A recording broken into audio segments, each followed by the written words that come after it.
자 그럼 걔가 환승했어. 너 뭐 할 수 있어? 한번 얘기해봐봐. 뒷담. 그치? 그치? 저거야. 좀 버퍼링님 슈퍼챗 7,500원 비싸네? 감사합니다. 군대 기다려줄 자신이 없다며 헤어졌어요. 며칠이 지나고 다른 남자와 껴안고 있는 걸 봤는데 마인드 컨트롤을 어떻게 하면 좋을까요? 본인은 바람도 아니고 환승도 아니라고 말합니다. 여우님의 환승 기준은 어떻게 되시나요? 그거를 왜 고민하는 거야? 이미 헤어졌는데 씨발. 그냥 군대나 쳐가지고 뭐 헤어졌는데 왜 고민하는 거야? 그러니까 환승이라는 것이 건데 결국에는 이제 바로 만날 사람이 정해진 대로 헤어지고 바로 딱 넘어가면 그게 환승이긴 한데 내가 보기엔 한 헤어지고 2에서 3일 이내로 만나면 내가 보기엔 환승이야. 근데 나는 그렇게 생각은 하는데 근데 그게 뭐가 뭐 고민해서 뭐 할 건데 근데 그러니까 의미가 없는 고민이라서 나는 사실 여러분 안 고민해요 그런 거. 나는 단 한 번도 내 여자친구가 헤어진 후에 딴 남자 만나면 그게 환승일까? 이런 생각을 애초에 해본 적도 없어 나는. 그러니까 의미가 없는 고민이야. 환승이면 어쩔 건데? 뭐 법적으로 뭘 걸 거야?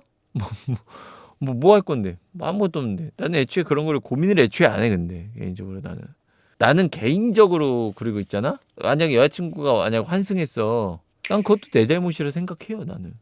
내가 저 사람한테 부족했거니 그리고 내가 저 사람을 선택한 거야. 그럼 내가 보는 눈이 그냥 저 정도 수준이거니 저런 애가 좋아서 난 만나고 있었네. 내 탓을 하지 상대가 환승이네 뭐네 뭐 이런 생각 안 해 애초에. 다음부턴 더 사람 만날 때 조심해야겠다. 저런 부분 고려해 봐야겠다. 쉽게 남자를 만나는 애들의 특징은 뭘까? 쟤의 특징은 뭐였지? 저런 특징을 가진 애들이 남자를 잘 만나는 건가? 쟤한테서는 외로움이 많이 느껴졌었는데 저런 애들은 외로움을 견디기 힘든 애들이구나. 저런 애들은 그럼 보통 남미세일 가능성이 높게 이런 분석적인 영역으로 가지 나는 하씨 환승한 건가? 바람 핀 건가? 막 혼자 그런 걸 고민하고 있질 않아. 의미가 없어 그러고. 일종의 마인드 컨트롤인가? 마인드 컨트롤일 수도 있지. 근데 나는 그거 마인드 컨트롤이 아니라 애초에 비효율적이잖아. 이게 애초에 여러분도 알겠지만 헤어지고 나면 생각 안 하려고 해도 슬퍼. 근데 굳이 혼자서 거기에 침울하게 빠져있을 필요가 있어? 현실적으로? 이거 얼마나 멍청한 생각이야? 난 이런 마인드이기 때문에 저런 고민을 애초에 안 해요. 가끔씩 보면 이제 시청자들이 물어보잖아.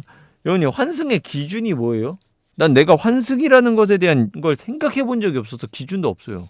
그냥 뭐 헤어졌는데 뭐 어쩔 거야.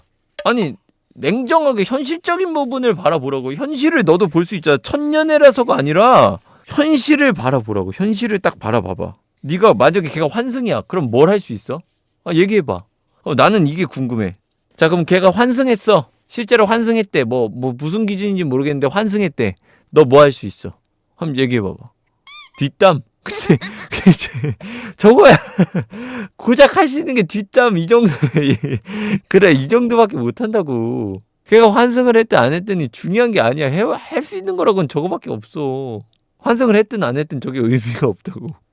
환승을 안 했으면 또 어쩔 건데. 저거 의미가 없다고. 아니 그러니까 저게 얘기를 했든 안 했든 그게 뭐가 중요하냐고 새끼야.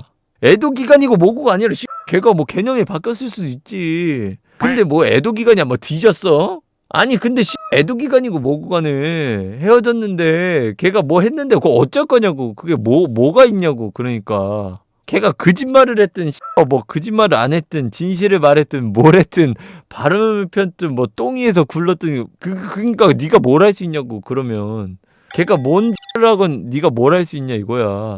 내가 할 수 있는 건 아무것도 없다고. 내가 할 수 있는 건 뭐야? 참고 감정이 사그라들 때까지 버티고 좀 사그라들고 이성적 생각이 들 때 내 감정을 천천히 하나씩 정리해 나가고 이거밖에 더 해? 환승인지 아닌지는 중요하지가 않다고. 다음 사랑이 실패하지 않기 위해서 그 고민이나 하라고 임마야. 예이! 남편이 술집 여자와 바람이 났어요. 5개월차에 들켰습니다. 현장도 잡았는데 그 여자와 가정을 고민하다가 외도 들킨 2달 뒤 그 여자를 정리하고 용서를 구했습니다. 남편은 노력을 하는 듯 안 하는 듯 마음이 풀리지가 않아요. 그 여자와 함께 했을 말과 행동이 상상이 가고 힘들어요. 이혼해야겠죠? 아이가 둘 키우고 있는 애엄마입니다. 여기부터는 이제 선택이죠. 사실은 뭐가 맞다라고 얘기할 수가 없어요. 남편이 과연 노력을 하는 듯 마는 듯 하는데 과연 진짜 안 하고 있는 것인가? 결국엔 그냥 받아들이는 사람이 어떻게 받아들이냐인데 결국 받아들여야 되는 사람이 노력으로 안 받아들여지는 거잖아. 그러면 뭐 이혼해야지. 응. 보통 근데 이제 이런 부부 사이에 보면은 아이가 있으면 골치 아파진단 말이지. 지금 상담자분이 아이가 있으니까 결국에는 저거를 받아줘야겠다. 애들 봐서라도가 됐을 거라고 생각을 하거든. 뭐 저 부분은 스스로 선택하시면 될 것 같아요. 근데 나는 그래. 저거 잊혀지지 않는다면 이혼하는 게 맞지. 근데 과연 이게 맞을까라고 나는 생각하는 이유가 뭐냐면 꼭 이혼만이 정답일까라고 생각하는 것 중에 하나가 뭐냐면 우리 할머니도 우리 할아버지가 바람을 폈거든. 근데 할머니는 결국에 이제 할머니가 될 때까지 같이 살았거든. 다시 뭐 할아버지가 용서를 구하고 다시 쭉 살았어 지금까지. 그럼 할머니는 할아버지가 바람 폈던 것들이 안 떠올라서 살았나? 또 아니야. 우리 할머니는 지금도 할아버지 바람 폈던 거 생각하면 싫어하고 생생하다고 해. 근데 그냥 또 그냥 살았어. 약간 이런 느낌이거든 할머니도. 애들 결혼도 해야 되고 또 손주도 있고 하니까 그냥 살았어. 이렇게 하거든. 그러니까 보면은 진짜 선택인 것 같아. 이게 나는 방송에서 종종 이렇게 이혼한 분들이 이렇게 고민 상담 오면 아니 스스로 용서 안 되면 헤어지셔야죠. 그거 생각나는데 어떻게 머리 아파서 어떻게 살아 이러는데 그럼 우리 할머니는 살았는데 용서했나? 기억 안 나나? 할머니한테 물어보면 생생하대. 근데 그냥 살았어 라고 하거든. 그래서 이거는 진짜 선택의 영역인 것 같아요. 정말로 정답 없는 영역인 것 같아. 그리고 그 자식에 대한 게 되게 강했어 우리 할머니는. 그래서 애들 식장에 아빠 없이 가는 것도 싫고 그리고 아빠 없는 애들로 키우기 싫고 이게 되게 세다 그랬어 우리 할머니는. 그래서 할머니는 우리 애들의 스펙이야 아빠는. 약간 이런 느낌이었어. 그래서 할머니는 싫지만 개의치 않았어. 왜냐면 내 남편이 아니라 우리 애들의 아빠기 때문에 그냥 나는 살았다 이렇게 얘기를 하시더라고 우리 할머니는. 그러니까 그게 가치관에 의한 선택의 영역인 것 같아. 꼭 용서를 해야 안 하냐가 중요한 게 아니라 우리 할머니는 용서가 안 됐음에도 그냥 그래서 살았어. 애들 아빠니까. 그게 우리 할머니한테는 더 중요했으니까. 그래서 본인이 느끼기에 어떠한 중요도를 따져볼 필요 있어. 근데 내가 여기서 얘기하는데 근데 또 이렇게 얘기하면 그러면은 애들을 위해서 살아야 되는 게 맞는 건가요? 이혼하는 건 나쁜 엄마인가요? 라고 생각할 수 있어. 그건 아니야. 왜냐면 시절이 달라. 어떠한 환경이나 사회적 시선이나 이런 것들이 아예 달라. 사회적 환경이. 그러니까 그 시절에는 그리고 기본적으로 여자들이 받는 시선이 사회적인 영향력 자체가 그런 것도 있었기 때문에 할머니가 살 수 있었던 거야.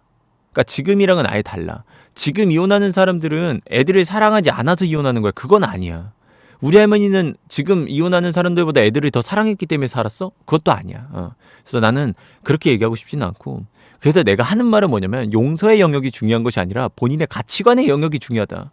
애들의 아빠로서 그냥 두고 싶다라는 그 가치관이 강하다면 그냥 사는 게 맞는 거고 아니다. 나는 아빠가 없이 자라더라도 내 아이들을 내가 더 좋은 환경에서 키우고 싶다라는 영역이라면 이혼하는 게 맞는 거고 그냥 나는 둘 다 존중해. 왜냐면 난 아기 때부터 할머니 손에 자랐어요. 왜냐면 난 태어나자마자 부모님이 이혼하셨으니까. 근데 나는 사실은 할머니가 할아버지랑 안 살기를 바랬었거든. 왜냐면 우리 할머니가 중간중간 한 번씩 현타가 와. 아무리 우리 할머니도 강한 사람이라고 생각해도 할머니도 현타가 한 번씩 오거든. 그런 모습들을 나는 옆에서 지켜봐왔기 때문에 나는 할아버지가 없으면 할머니는 행복한 사람이라고 생각하고 살았거든. 그러니까 나한테는 물론 할아버지가 나에게 아빠의 역할을 해줬지만 그럼에도 불구하고 나한테는 할아버지에 대한 생각이 우리 할머니를 불행하게 하는 사람이라는 이미지가 없지 않아 있어요. 그렇게 살아왔거든. 그래서 만약에 진짜 본인이 남편과 사는데 불행하고 괴롭고 아이들에게 그 모습이 비춰질 것 같다면 이혼하는 게 나는 맞다고는 생각해요. 근데 내가 왜 굳이 할머니는 이혼 안 하시고 애들의 아빠로서 살았다 이 얘기를 해주냐면 그냥 선택하는데 참고하라고 요런 시선도 존재할 수 있다라고 얘기해 주는 거고 결국에는 나는 우리 할머니는 할아버지랑 이혼했으면 좋겠다라고 생각을 했었어. 참고로 우리 할머니는 40살의 할머니가 됐어요. 엄청 젊을 때 할머니가 됐습니다. 사실 나는 우리 할머니를 엄마라고 생각하는 게 전혀 이상하지가 않았어요. 그냥 늦둥이 정도의 나이였기 때문에. 여튼간에 나는 오히려 할머니가 할아버지랑 이혼했으면 좋겠다라고 생각을 해왔어. 할머니랑만 둘이 살고 싶다라고. 그러다 나는 만약에 망구님이 정말로 아이들한테 행복한 엄마의 모습을 보여줄 수 없다면 이혼하는 게 나는 맞다고 생각해. 결국 나한테까지 와서 물어볼 정도라면 불행한 거겠죠. 근데 이제 바람핀 지 얼마 안 됐으니까 더 그런 걸 수도 있고 시간이 좀 지나면 좀 달라질 수는 있을지 모르겠지만 본인이 너무나 아이들한테 행복한 모습을 보여주기 힘들다면 이혼하는 게 나는 맞다고 생각은 합니다. 저희 아버지도 바람을 피셨어요. 어머니는 저희를 20살까지 클 때까지 기다리셨다고 하더라고요. 어느 날 술 조금 드시고 우시더라고요. 그래서 제가 이혼하라고 했어요. 아이들을 위해서 보단 자신을 사셔요. 아이는 행복한 엄마를 바랄 거예요. 근데 사실 저거 나는 아이들을 위하면 이혼을 안 하는 게 맞지 않나? 파이긴 해요. 개인적으로는. 하지만 불행한 모습을 보일 거라면 이혼하는 게 맞다. 진짜로 바람을 피지 않은 부모가, 가정을 지킨 부모가 불행한 모습을 전혀 보이지 않는다면, 않을 수 있다면 그럼 참고 사는 게 맞다고 생각을 해. 근데 그거 숨길 자신 없다면 이혼하는 게 맞다고 생각해요. 우리 할아버지는 여튼 바람 한번 피고 그 후로 안 피시긴 했어. 좋은 아버지, 좋은 할아버지로 남으셨어. 온 가족이 펑펑 울고 친인척들도 좋아하고 이랬거든. 그럼에도 불구하고 우리 할머니는 그래도 그 상처는 남아있더라고, 할머니도. 근데 이게 중요한 것 같아요. 결국 아이들한테 힘들지 않은 모습을 보일 수 있냐 없냐. 아이들 앞에서 힘들어하는 모습이 보일 것 같으면 이혼하시는 게 맞는 것 같아요. 나는 우리 할머니가 그 할아버지로 인해서 힘들어하는 모습을 볼 때마다 되게 안타까워했거든. 그게 상처기도 했고. 그리고 내가 방금 얘기했잖아. 바람 펴도 자식 있으면 이혼 안 하는 게 맞다고 생각해라고 했잖아. 이거 어떻게 보면 나 할머니 영향 받은 걸 수도 있어. 내가 할머니가 자식을 위해서 자기를 희생하는 모습을 봤기 때문에 나도 그냥 날 희생해야지, 이게 당연한 것처럼 될 수도 있어. 어떻게 보면 망구님이 만약에 자식을 위해 본인을 희생하시면 본인 자식들도 자식을 위해서 자기를 희생하는 아이로 자랄 수도 있어. 그렇게 생각해보면 또 그럴 수도 있어.